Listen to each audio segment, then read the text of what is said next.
আজকের ভিডিওটি শুরু করছি নতুন একটি ভ্রমণের গল্প নিয়ে। আমরা সবাই এসেছি গোয়াতে। গোয়ার জার্নি শুরু হয়েছে নর্থ গোয়া থেকে।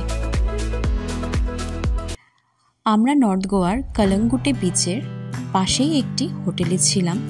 সেই হোটেলটির একটি প্রাইভেট বিচ আছে। আমাদের এই হোটেলে আমরা স্টে করেছি।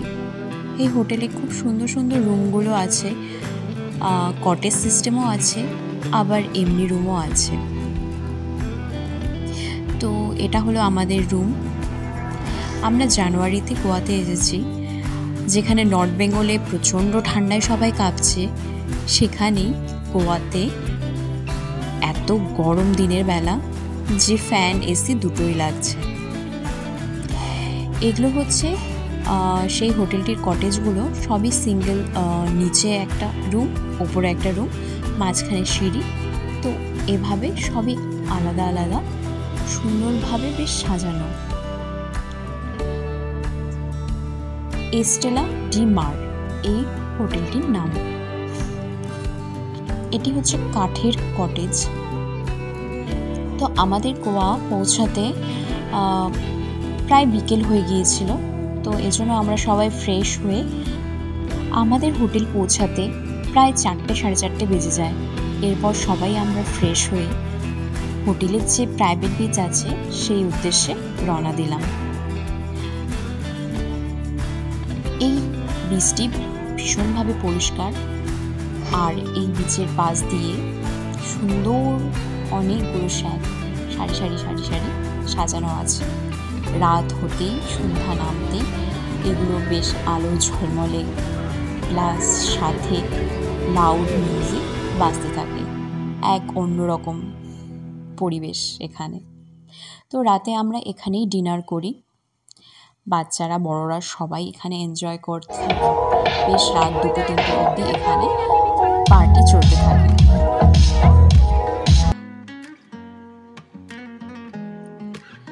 নেক্সট ডে আমরা সবাই ব্রেকফাস্ট করে নর্থ গোয়ার সাইট সিইংয়ের উদ্দেশ্যে রওনা দেব। এটি হলো হোটেলটির ব্রেকফাস্টের জায়গা। সাথে এখানে মিউজিক সিস্টেম বাজছিল। এরপর আমরা কোকো বিচের উদ্দেশ্যে রওনা দিই। তো আমাদের ট্রাভেলার গাড়ি বুক করতে হয়েছিল। তো ইনি আমাদের ট্রাভেলারের ড্রাইভার, উনি আমাদের বোট ঠিক করে দেয়। এই বিচ আমরা বোট করে সবাই ডলফিন দেখতে যাব। তো এই বিচে যাওয়ার পথে রাস্তার ধার দিয়ে অনেক রকমের দোকান, সাজার জিনিস, খাওয়ার জিনিস, প্রচুর দোকান। তো আমরা সবাই জুতো খুললাম এই বক্সে রেখে এখন বোটে উঠব। ইনি আমাদের ড্রাইভার, ট্রাভেলার গাড়ি। তো আমাদের বোট দেখিয়ে দিল। তো আমরা সবাই বোটে উঠে গেছি। তো এরপর রওনা দেব ডলফিন দেখার উদ্দেশ্যে। তো এই ডলফিনে দেখার সময়, যাওয়ার সময় সাইডে কোথায় কি আছে, তো যিনি বোট চালাচ্ছেন আমাদের সব ডিটেলসে বলছিলেন। এই উঁচু পাহাড়ের এখানে বলে ভারতের বিখ্যাত হিরে ব্যবসায়ীর বাংলো আছে। তো ওটাও আমাদের দেখান উনি, দেখাবেন আর কি।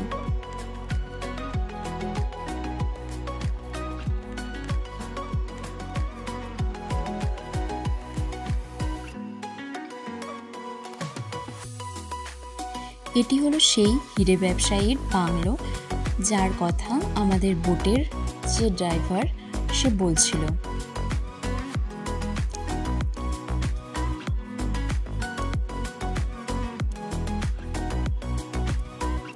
জায়গাটি দেখতে বেশ ভালো, পাহাড়ের গায়ে। এরপর আমরা চলে আসি সেই ডলফিন পয়েন্টে। ওই যে দেখা যাচ্ছে ডলফিন। তো আমাদের এক্সপেকটেশন ছিল ডলফিন অনেকটা উঁচু থেকে লাফ দেবে জলে, সেটা পূরণ হয়নি। এটি হলো গোয়ার পুরনো জেল। এরপর আমরা চলে আসি আগোডা ফোর্টে। পাগোডা ফোর্ট যেতে বেশ কিছুটা দূর হাঁটতে হচ্ছে আমাদের, অনেকটাই ভেতরে এই ফোর্ট।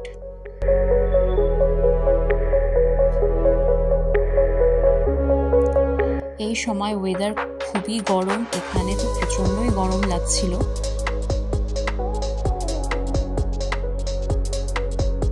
তো এটি ফোর্টের একটি পার্ট। ফোর্টটি অনেকটা বড় এরিয়া জুড়ে আছে, তো পুরোটা ঘুরে দেখতে পারিনি আমরা। কিছুটা দেখেছি, কিছুটা পার্ট। এটি হলো ফোর্টে ঢোকার রাস্তা।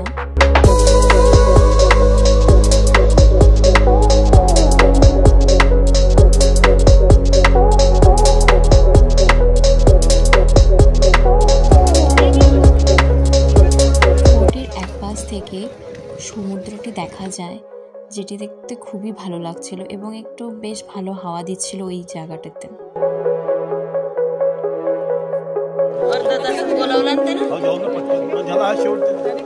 বেশ সুন্দর শান্ত সমুদ্র এই ফোর্টের ওপর থেকে দেখা যাচ্ছে।